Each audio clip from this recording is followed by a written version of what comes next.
నైరుతి బంగాళాఖాతంలో తీవ్ర అల్పపీడనం కొనసాగుతుంది. దానికి అనుబంధంగా గల్ఫ్ ఆఫ్ మన్నార్ ప్రాంతంలో ఆవర్తనం కొనసాగుతుంది. దీని ప్రభావంతో తెలుగు రాష్ట్రాల్లో భారీ వర్షాలు కురిసే అవకాశం ఉంది. ముఖ్యంగా ఏపీలోని పలు జిల్లాల్లో భారీ వర్షాలకు ఆస్కారం ఉన్నట్టుగా ఆంధ్రప్రదేశ్ విపత్తుల నిర్వహణ సంస్థ పెడుతోంది. బంగాళాఖాతంలో ఏర్పడిన అల్పపీడనం భయపడుతోంది. 3 రోజుల పాటు అత్యంత భారీ వర్షాలు ఉంటాయని వాతావరణ శాఖ చెప్తోంది. దీంతో రాయలసీమ కోస్తా ప్రాంతాల్లో భారీ వర్షాలు కురిసే అవకాశం ఉంది. ఉరుములు మెరుపులతో కురిసే ఛాన్స్ ఉన్నట్టుగా చెప్తున్నారు. మత్స్యకారులకు వేటకు వెళ్లొద్దంటూ అధికారులు హెచ్చరిస్తున్న పరిస్థితి. 3 జిల్లాలకు రెడ్ అలర్ట్ ప్రకటించారు. 10 జిల్లాలకు ఆరెంజ్ అలర్ట్ ప్రకటించారు.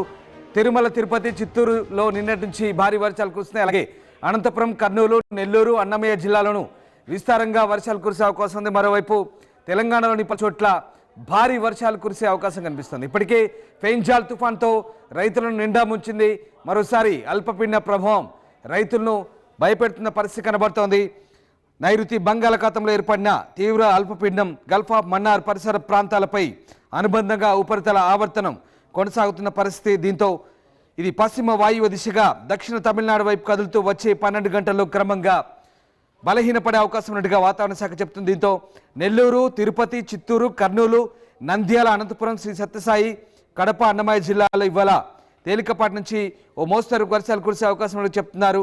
భారీ వర్షం వరదలతో ప్రజలు అప్రమత్తంగా ఉండాలని హోంమంత్రి అనిత కూడా సూచిస్తున్నారు. మరోవైపు తిరుపతి, సూళ్లూరుపేట వర్ష ప్రభావ ప్రాంతాల ప్రజలకు ఇబ్బందులు లేకుండా చూడాలంటూ ఆమె చెప్తున్న పరిస్థితి. ఇక మరోవైపు దక్షిణ కోస్తా జిల్లాలో బుధవారం నుంచి వానలు పడుతున్నాయి. తిరుపతి, చిత్తూరు, నెల్లూరు, ప్రకాశం జిల్లాలో వర్షాలు కురిశాయి. ఈ వానలతో స్వర్ణముఖి, కాలంగి నదులతో పాటు వాగులు, వంకలు ఉధృతంగా పొంగి ప్రవహిస్తున్న పరిస్థితి కనబడుతుంది. తిరుమలలో కూడా భారీ వర్షం కురవడంతో భక్తులు ఇబ్బందులు పడుతున్న పరిస్థితి కనబడుతోంది. తిరుమలలోని జలాశయాల్లో భారీగా నీరు చేరింది. మరోవైపు ఏపీలోని మన్యంలో కూడా చలి తీవ్రత కొనసాగుతున్న పరిస్థితి. ఓవరాల్గా తెలుగు రాష్ట్రాలకు భారీ వర్ష సూచన చెప్తున్నారు. మరొక 3 రోజుల పాటు ఈ భారీ వర్షాలు ఉండే అవకాశం కనిపిస్తుంది. మనం ఒకసారి శాటిలైట్ ఇమేజెస్ చూడొచ్చు.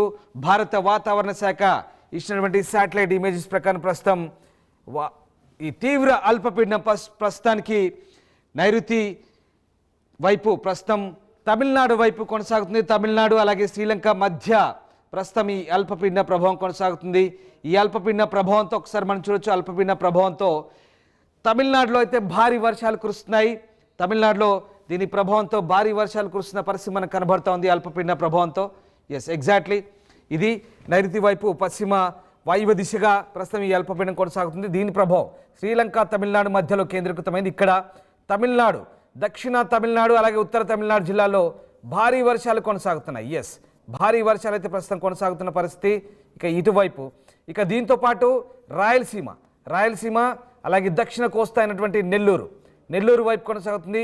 నెల్లూరు అలాగే బాపట్ల ఈ ప్రాంతంతో పాటు ఇక్కడ చిత్తూరు, అన్నమయ్య, కడప, రాయలసీమ, ఇక్కడ అనంతపురం అట్లాగే సత్యసాయి ఈ జిల్లాల వరకు ఇక్కడి వరకు దీని ప్రభావం కొనసాగుతున్న పరిస్థితి. కడప ఈ జిల్లాలన్నీ కూడా దీని ఎఫెక్ట్ ఈ వాయుగుండం ఎఫెక్ట్ అంతా కూడా ఇటువైపు వెళ్తున్న పరిస్థితి మనకు కనబడుతుంది చాలా క్లియర్గా.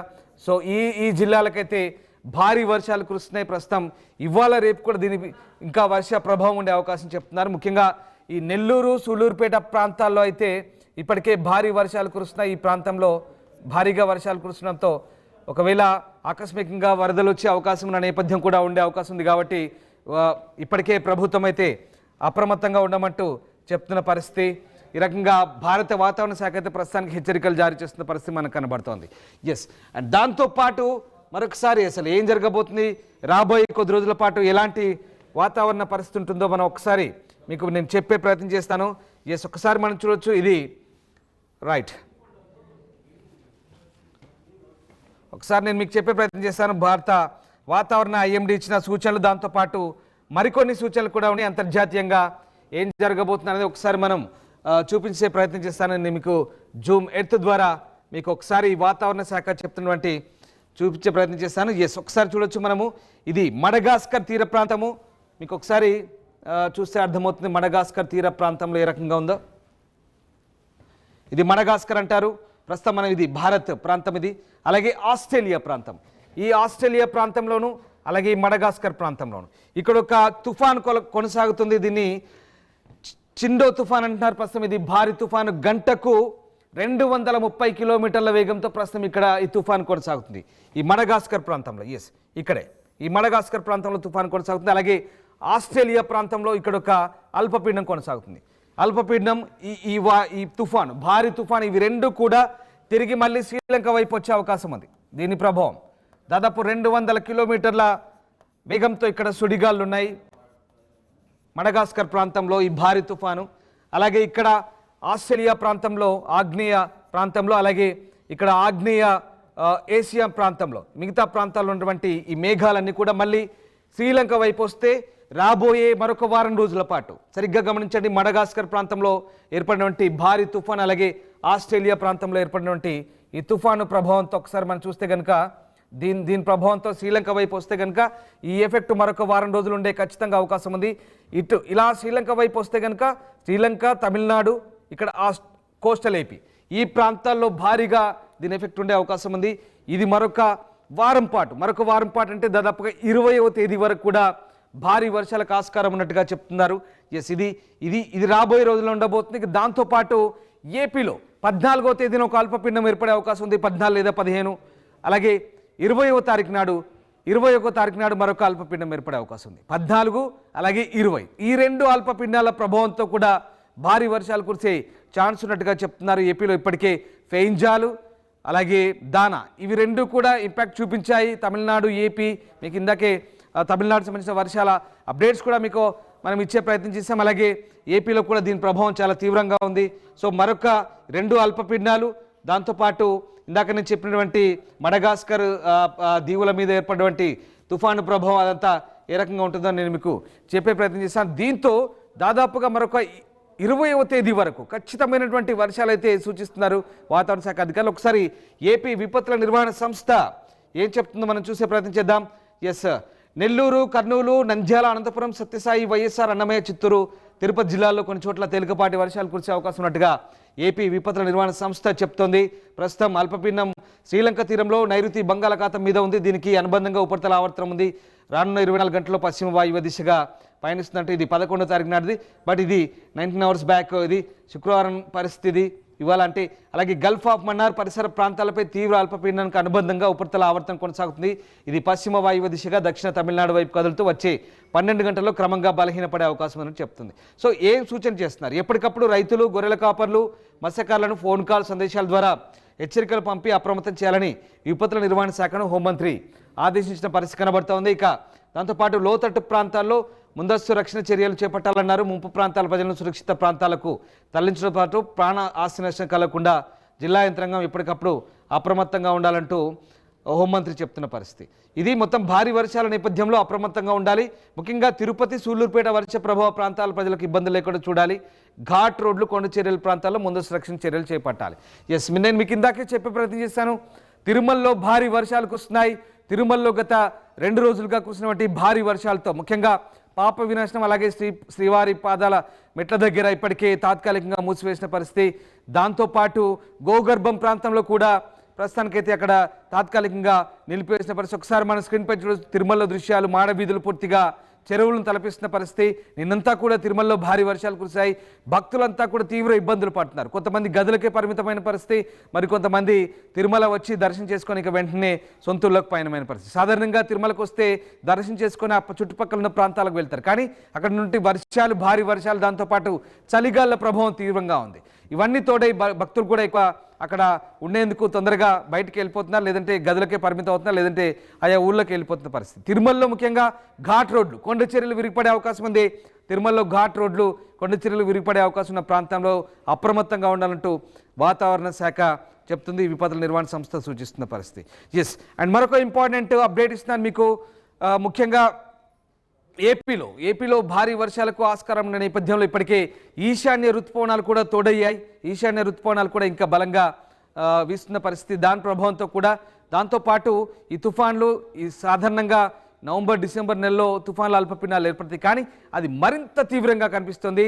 మరింత తీవ్రంగా దాని తుఫాను ప్రభావం ఉండడంతో ఒక్కసారిగా ఏమవుతుందంటే ఈ మధ్య కాలంలో, ఇటీవలి కాలంలో దీని ఇంపాక్ట్ చాలా భయంకరంగా కనిపిస్తుంది. ఫెయింజాల్ కావచ్చు, దానా కావచ్చు, దాని తర్వాత ఇప్పుడు ఏర్పడబోయే అల్పపీడనం, ఇవన్నీ తోడై భారీగా వర్షాలు కురిసిన పరిస్థితి. ఈశాన్య ఋతుపవనాలు తోడయ్యాయి.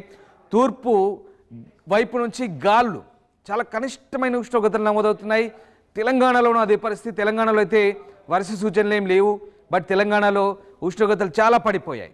దాదాపుగా 4 డిగ్రీల వరకు పడిపోయిన పరిస్థితి. ఆదిలాబాదు అలాగే మెదక్ ప్రాంతాల్లో, హైదరాబాద్లో కూడా ఉష్ణోగ్రతలు భారీగా పడిపోయిన పరిస్థితి. హైదరాబాద్లో దాదాపు 2 డిగ్రీల ఉష్ణోగ్రతల వరకు పడిపోయి చాలా కనిష్టంగా ఉన్నాయి. 2 నుంచి 4 డిగ్రీల వరకు కనిష్టంగా ఉష్ణోగ్రతలు పడిపోయిన పరిస్థితి. చల్లటి గాలులు వీస్తున్నాయి. వృద్ధులు, మహిళలు, పిల్లలు జాగ్రత్తగా ఉండమని వాతావరణ శాఖ చెప్తుంది. ఏపీలోనూ అదే పరిస్థితి. తూర్పు వైపు నుంచి వీస్తున్న గాలిలో ప్రభావంతో ఈ చలిగాల ప్రభావం కొనసాగుతుంది. కనిష్ట ఉష్ణోగ్రతలు నమోదవుతున్న పరిస్థితి. బట్ తెలంగాణకు మాత్రం వర్ష సూచన లేదు. ఏపీలో వర్ష సూచన ఉంది. బట్ ఆ ఇంపాక్ట్ ఇక్కడ పడుతుంది. అక్కడక్కడ చిరుజల్లు కురిసే అవకాశం ఉన్నట్టుగా, ఒక మోడరేట్ రెయిన్స్ కురిసే అవకాశం ఉన్నట్టుగా కూడా ఉంది. బట్ అది చాలా రేర్ సందర్భాల్లో ఉంది, ఇప్పుడైతే లేదు. రాబోయే అల్పపీడనాల ప్రభావంతో ఏమైనా ఇంకా 2-3 రోజుల తర్వాత వర్షాలు ఉంటాయా లేదా అనేది ఇప్పుడే చెప్పలేం. బట్ నేను చెప్తున్నాను మళ్ళీ, ఇది గల్ఫ్ ఆఫ్ మన్నార్ ప్రాంతంలో ఏర్పడినటువంటి ఆవర్తనం, ప్రస్తుతం అల్పపీడనానికి ఈ ఆవర్తనం అంతా కూడా తోడవుతుంది. ఇలా ఒక అల్పపీడనం, ఒక డిప్రెషన్ ఏర్పడ్డప్పుడు ఆ డిప్రెషన్కి రౌండ్ అప్ చేస్తూ ఒక ఆవర్తనం కొనసాగుతుంది గల్ఫ్ ఆఫ్ మన్నార్ ప్రాంతంలో. అది శ్రీలంక, ఇలా శ్రీలంక దీవి ఉంటుందిగా, శ్రీలంక నుంచి ఉత్తర దక్షిణం తమిళనాడు ఇలా చీలిపోతుంది. ఉత్తర దక్షిణ తమిళనాడు చీలిపోయి చాలా ప్రాంతాల్లో, తమిళనాడు అయితే భారీగా, అసలు తమిళనాడులో అతలాకుతలం అవుతుంది. జనజీవనం అయితే అస్తవ్యస్తం అవుతుంది. నేను చెప్తున్నాను కదా, నాగపట్టణం, అలాగే కడలూరు, కరైక్కల్, ఈ ప్రాంతాల్లో, సేలం, మధురై, దిండిగల్, తర్వాత తిరుచి, తిరువల్లూరు, చాలా ప్రాంతాల్లో, నీలగిరి, ఈ ప్రాంతాల్లో భారీ వర్షాలు కురుస్తున్నాయి. నిజంగా తమిళనాడులో భారీ వర్షాలకు చిగురుటాకులో వణికిపోతున్న పరిస్థితి. సో ఈ రకంగా అటు తమిళనాడు, పుదుచ్చేరి, ఈ ప్రాంతాల్లో, తమిళనాడు, ఈ నేను చెప్పిన జిల్లాలే కాదు, ఇంకా చాలా జిల్లాలు ఉన్నాయి. తమిళ పేర్లు మనకు కొంత పలకడానికి ఇబ్బందిగా ఉంటుంది. 22 జిల్లాల్లో చాలా ఇబ్బందికర పరిస్థితులు ఉన్నాయి. 22 జిల్లాల్లో స్కూళ్లకు సెలవులు ప్రకటించిన పరిస్థితి. 22 జిల్లాల్లో తేని, అలాగే ఇలాంటి సేలం, ఇలాంటి జిల్లాల్లో ఇంకా చాలా. చెన్నై అయితే ఇక చెప్పనక్కర్లేదు. చెన్నై అప్డేట్స్ కూడా మీకు మేము ఇచ్చే ప్రయత్నం చేశాం. చాలా జిల్లాలో ఇదే పరిస్థితి. సో ఈ రకంగా తుఫాన్ల ప్రభావం కొనసాగుతుంది. ఇది తుఫాన్ల సీజన్ అని చెప్పాలి. అల్పపీడనాలు, తుఫాన్ల సీజన్ అని చెప్పాలి. సీజన్ ఉంటుంది November, December, కానీ ఇది మరింత తీవ్రంగా కనపడుతుంది ఇప్పుడున్న పరిస్థితుల్లో. మారిన వాతావరణ పరిస్థితుల నేపథ్యంలో ప్రస్తుతానికైతే ఈ ఈదురుగాళ్ళు, గంటకు 55 కిలోమీటర్ల ఈదురుగాళ్ళు వీస్తున్న పరిస్థితి కనబడుతుంది. ఒకసారి నేను మీకు చెప్తున్నాను మళ్ళీ. ఎస్ ఓవరాల్గా ఈ పరిస్థితులు గల్ఫ్ ఆఫ్ మన్నార్ ప్రాంతంలో కొనసాగుతున్న పరిస్థితి కనబడుతూ ఉంది. సో రైతులు, మత్స్యకారులు అప్రమత్తంగా ఉండాలని వాతావరణ శాఖ చెప్తోంది.